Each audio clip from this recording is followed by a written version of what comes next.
Francesa's in the news, the biggest expert on Mike Francesa has to be Christopher Mad Dog Russo. He has his show at SiriusXM. He has High Heat on MLB Network, so he's a busy man himself, and he's carved out some time for us.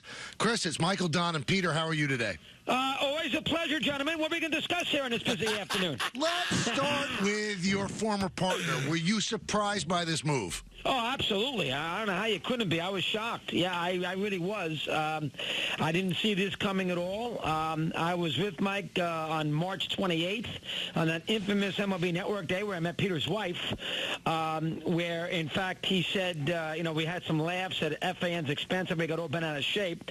But I did know, I sensed it that day that he was dying to work. We didn't really get into what he had in store, but I knew he was itching to get on the air in some capacity, in some way. So I knew he wanted to do something, but if you would have asked me on March 28th, the day before the regular season opened, that, 3 weeks later he would go back to FAN, I would not have expected that.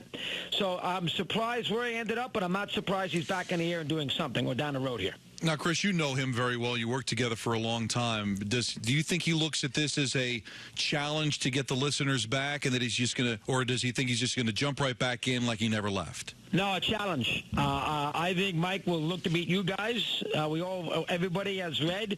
You'd have to be in a cave if you work in the media or a sports fan in New York not to know about our little battle between the Michael K program and FAN in the afternoon. That includes me, and don't think I don't pay attention to it, despite the fact that I'm Sirius satellite radio.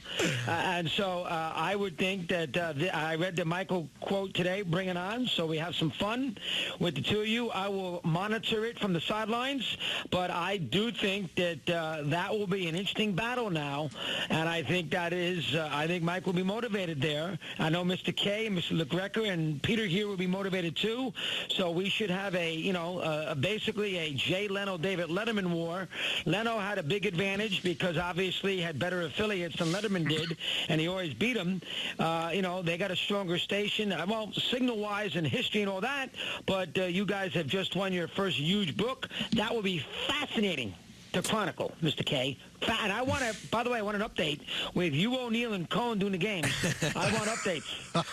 All right, so Chris, I have a couple of things to ask you about Mike, but I do have to hold you to one thing. You sort of blew past the moment on High Heat on the MLB Network when you guys sort of busted the fans' chops. I am not a Francesa guy, but since I've done this show and gotten to know you, I'm a big Mad Dog guy. I thought you guys were unfair. Chris Carlin is such a good guy, and I don't know Maggie well. Bart is a tremendous guy. It just seemed it was a little cheap of you guys to take a shot. Do you not think so? I totally think it was blown out of proportion. My gosh, we were having a laugh. Nobody was mentioned by name. My goodness gracious. And that wasn't even my idea, not looking to blame MLB Network. That was a Twitter segment, and they put the call. They tweeted a question, what is going to happen first? As it turns out, it was going to be Mike. Mike returned to FAN or a Marlon Ray World Series. What was going to happen first? And I said Mike because before you know it, there's not going to be anybody left at WFAN. I mean, my goodness, have a thick skin. My God. How many times, Michael will realize this, how many times did we get killed back in 1989? They can't do a show together.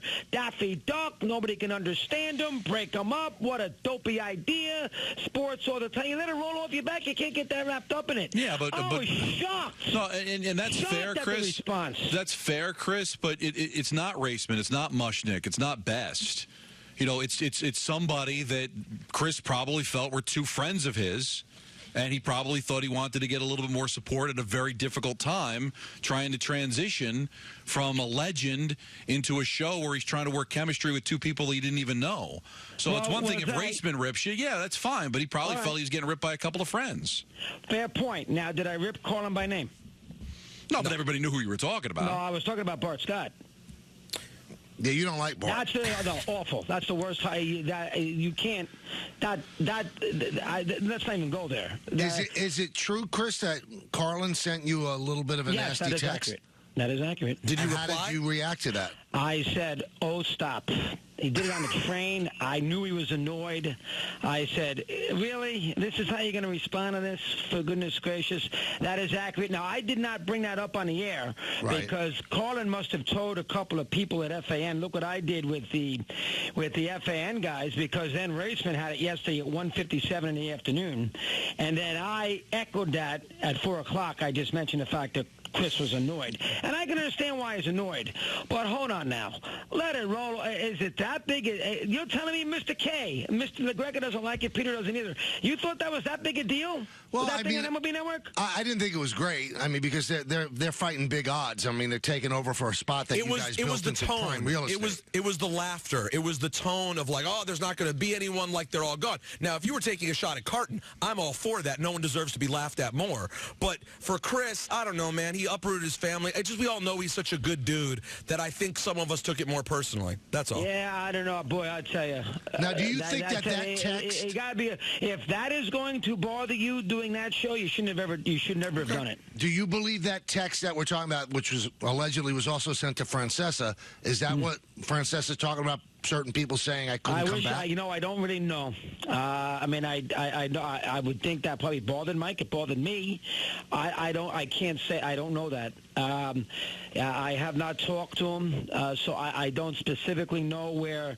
I read the same quote you did. I don't know where that is coming from. I have not spoken to Carlin since. I'm sure he's annoyed at me. I'm sure Carlin told a couple of his buddies, and his buddies must have told Raceman, and that's how he had it. I didn't mention it for the last month. I mentioned it yesterday afternoon. I didn't think. Now, listen, if you think that I was out of line, I would respect you three guys' opinions on that.